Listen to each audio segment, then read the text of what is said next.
Hello, welcome to Tej education. Madhya Pradesh police परीक्षा के लिए साइंस विषय का सेट नंबर 1 हम आपके लिए लेकर आए हैं।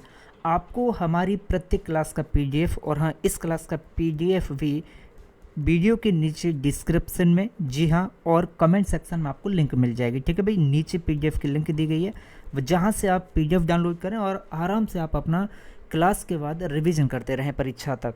तो सबसे पहला हमारा प्रश्न बनता है, देखिएगा कि निषेचन, विकास, विभाजन और विभिन्नता के अध्ययन को आखिर किस नाम से जाना जाता है। बहुत अच्छा प्रश्न है। तो आप हमेशा याद रखना कि निषेचन, विकास, विभाजन और विभिन्नता के अध्ययन को जाना जाता है भ्रूण विज्ञान के नाम से। किस नाम से भाई?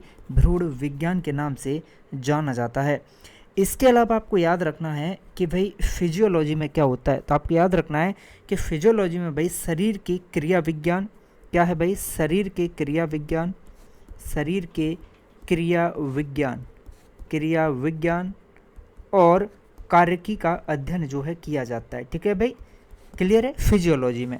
तो वहीं पर आनुवांशिकी में किसका अध्ययन किया जाता है? आनुवांशिकी में साथियों आनुवांशिकता, आनुवांशिकता और जीवों की विभिन्नताओं का, किसका भाई? जीवों की विभिन्नताओं का अध्ययन जो है आनुवांशिकी में किया जाता है। ठीक, इसके अलावा बात आती है भाई क्रमागत उन्नति। तो आपको याद रखना है क्रमागत उन्नति जो है साथियों क्या है? क्रम विकास है। आनुवांशिक लक्षणों की पीढ़ी दर पीढ़ी परिवर्तन का अध्ययन जो है क्रमागत उन्नति के अंतर्गत किया जाता है। अगला प्रश्न बनता है कि निम्न में से कौन सी झिल्ली है जो संयोजित थैली पाचक एंजाइमों से भरी होती है? तो आप याद रखना ऐसी झिल्ली संयोजित थैली पाचक एंजाइमों से जो भरी होती है वो है साथियों आपकी कौन सी? तो आप हमेशा याद रखना लाइसोसोम है ये। ठीक है, अब बात आती है कि लाइसोसोम की खोज किसने की थी? तो आप हमेशा याद रखना कि लाइसोसोम की खोज की थी साथियों डी डुवे ने। किसने की थी? डी डुवे ने जो है लाइसोसोम की खोज की थी। प्रश्न बनता है कि ऊतक हमारे मुंह की आंतरिक स्तर को बनाता है। ऐसा कौन सा ऊतक है जो हमारे मुंह की आंतरिक लेयर जो रहती है उसको बनाता है? तो आपको हमेशा याद रखना है हमारे मुंह की आंतरिक लेयर को सरल स्क्वेमस एपिथेलियम ऊतक जो है साथियों बनाता है। ठीक है, विकल्प बी इसका सही जवाब है। नेक्स्ट प्रश्न प्रश्न क्रमांक 4 के बालों का जो रंग है ना वो किसके कारण होता है? तो आप याद रखना कि बालों का जो रंग है यह मेलानिन के कारण होता है। किसके कारण होता है? मेलानिन के कारण बालों का रंग जो है निर्धारित होता है। मेलानिन एक है क्या? तो आप याद रखना यह एक प्राकृतिक, क्या है भाई? प्राकृतिक रंग द्रव्य है। ठीक है, प्राकृतिक रंग द्रव्य है यह। ठीक है भाई, जो कि अधिकतर जीवों में पाया जाता है। क्लियर, आगे बढ़ते हैं। चलिए, प्रश्न बनता है कि आनुवांशिक सामग्री के वाहक निम्नलिखित में से कौन होते हैं? युग्मक आनुवांशिक सामग्री का वाहक होता है या जीन या आनुवांशिक या फिर जर्म कोशिका? तो आपको याद रखना है कि आनुवांशिक सामग्री का जो वाहक है वे जीन होते हैं साथियों। कौन होते हैं? जीन होते हैं, जो कि आनुवांशिक लक्षणों के जो है संचरण में क्या है भाई? सहायक होते हैं या आनुवांशिक लक्षणों के वाहक होते हैं। प्रश्न है आपका प्रश्न क्रमांक देखिए 6 आपकी स्क्रीन पर कि मनुष्य की आनुवांशिकी का पता लगाया जा सकता है भाई। तो आप हमेशा याद रखना मनुष्य के आनुवांशिकी का पता लगाया जा सकता है भाई अफ्रीकी मूल से। ठीक है, कैसे भाई? अफ्रीकी मूल से। ओके, विकल्प ए इसका सही जवाब है। नेक्स्ट प्रश्न है कि जीवों के वर्गीकरण का कौन सा स्तर कुल और जाति के बीच में आता है? ठीक है, कुल और जाति के बीच में आता है भाई आपका वंश। कौन सा स्तर आता है भाई? वंश आता है। क्लियर, देखिए सबसे पहले आपका जगत, ठीक, फिर संघ, फिर वर्ग, फिर गण, फिर कुल और फिर वंश और फिर जाति। ठीक है, तो ये इनका इस तरह से क्रम है। ठीक है, कुल के बाद वंश और फिर जाति। प्रश्न है अगला कि कौन प्राणी अति अगतिशील होते हैं? तो आप याद रखना ऐसे प्राणी जो अगतिशील होते हैं वो होते हैं भाई कौन से संघ के? तो आपको याद रखना है पोरीफेरा। पोरीफेरा संघ के जो प्राणी होते हैं भाई, पोरीफेरा संघ के प्राणी जो होते हैं वो अगतिशील होते हैं, इतना आपको याद रखना है।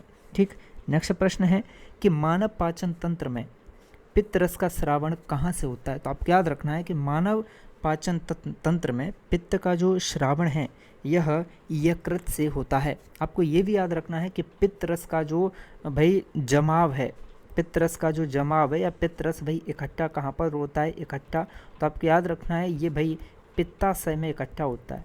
कहाँ पर? पित्ताशय में तो केवल इकट्ठा होता है, लेकिन ये श्रावित कहाँ से होता है भाई? यकृत से ही श्रावित होता है।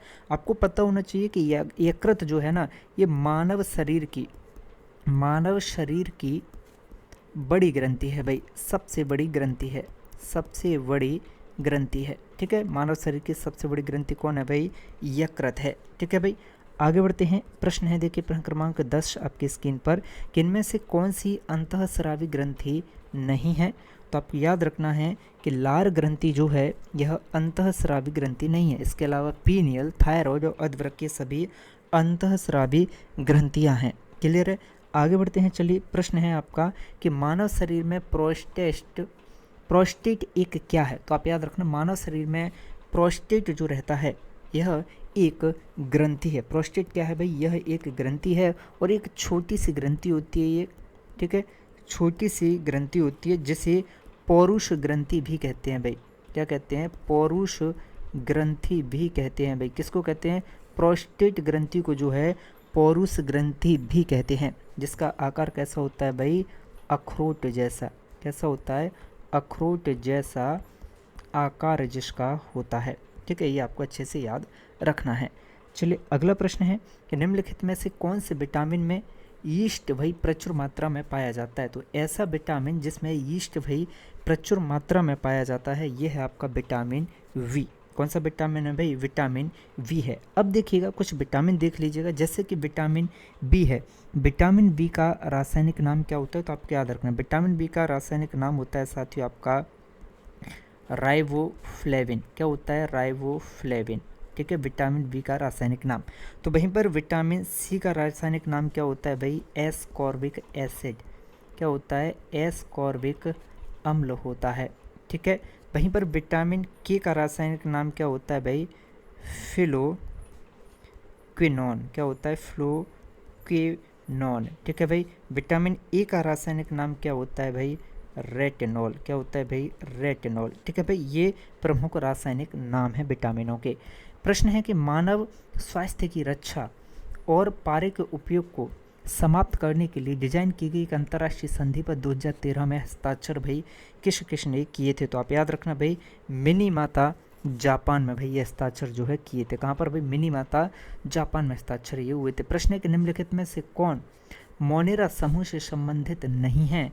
तो आप याद रखना, डाइटम जो है ये मोनेरा जगत से, मोनेरा समूह से जो है संबंधित नहीं है। ठीक है, आपको याद रखना है कि मोनेरा जगत के अंतर्गत साथियों सभी बैक्टीरिया आते हैं। कौन आते हैं?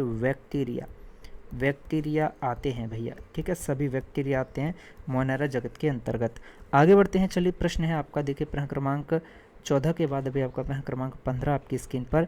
निम्नलिखित में से कौन सा पौधा थैलोफाइटा समूह से संबंधित नहीं है? तो थैलोफाइटा समूह से संबंधित साथियों जो नहीं है वो है आपका मार्शेलिया। ठीक, अगला प्रश्न है, इनमें से किसी योगदान के लिए एडवर्ड जेनर प्रसिद्ध हैं? तो आप याद रखना कि जो एडवर्ड जेनर है ना साथियों, एडवर्ड जेनर ये टीके के लिए जाने जाते हैं। ठीक है, एडवर्ड जेनर किसके लिए भाई? टीके के लिए जाने जाते हैं। एडवर्ड जेनर ने जो है चेचक का टीका भाई, चेचक के टीके का क्या है भाई? आविष्कार किया था। और एडवर्ड जेनर को और क्या कहा जाता है? एडवर्ड जेनर को जो है साथियों इम्यूनोलॉजी, किसका भाई? इम्यूनोलॉजी का पिता कहा जाता है। इम्यूनोलॉजी का पिता भी कहा जाता है। किसको? एडवर्ड जेनर को, जिन्होंने चेचक का टीका दिया। प्रश्न है कि रेडियोधर्मी पदार्थ उत्सर्जित होने वाले विकिरण की मात्रा को पारंपरिक इकाई में मापा जाता है। तो आपको याद रखना है, रेडियोधर्मी पदार्थ के द्वारा जो विकिरण भाई उत्सर्जित होती है ना, कितनी मात्रा उत्सर्जित हो रही है, इसे मापने की जो इकाई होती है वो होती है साथियों क्यूरी। ठीक है, कौन सी इकाई में भाई? क्यूरी इकाई में मापा जाता है। प्रश्न है कि तरंग दैर्घ्य का ऐसा ही मात्रक निम्नलिखित में से क्या होता है? पहला विकल्प है हर्ट्ज, किलोग्राम, सेकंड या मीटर। तो आपको याद रखना है कि तरंग दैर्घ्य का जो एसआई मात्रक है ना, ये मीटर होता है। अगला प्रश्न है कि तरल पदार्थ के घनत्व को मापने के लिए किसका यूज किया जाता है? तो आप याद रखना, तरल पदार्थ के घनत्व को मापने के लिए भाई यूज किया जाता है आपके हाइड्रोमीटर का। किसका यूज किया जाता है साथियों? हाइड्रोमीटर का यूज किया जाता है।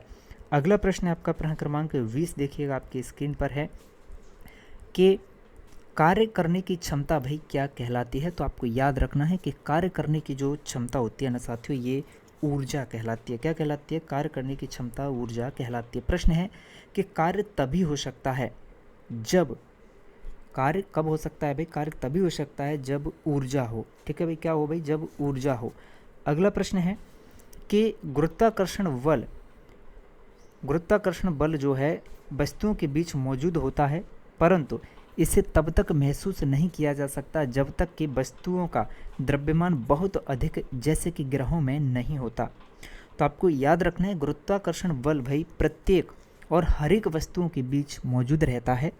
ठीक है भाई, हर एक वस्तु के बीच मौजूद रहता है, लेकिन इसे तब तक हम महसूस नहीं कर सकते जब तक कि वस्तुओं का द्रव्यमान बहुत अधिक नहीं हो सकता, जैसे कि भाई ग्रहों में। ठीक है, ग्रहों में नहीं होता। प्रश्न है, एक वस्तु का भार पृथ्वी पर 6000 न्यूटन है, चांद की सतह पर उसका भार कितना होगा? तो आपको याद रखना है कि चांद की सतह पर जो उसका भार है ना भाई, ये कितना होगा? 1000 न्यूटन होगा। किस हिसाब से भाई? तो पृथ्वी की सतह पर वस्तु का भार, ठीक है भाई, मान लो पृथ्वी की सतह पर वस्तु का भार कितना है? 6000, तो इसका कितना भाई? 1/6 होगा। ठीक है भाई, 1/6 होता है। ठीक है, तो 1000 जो है इसका आंसर हो जाएगा।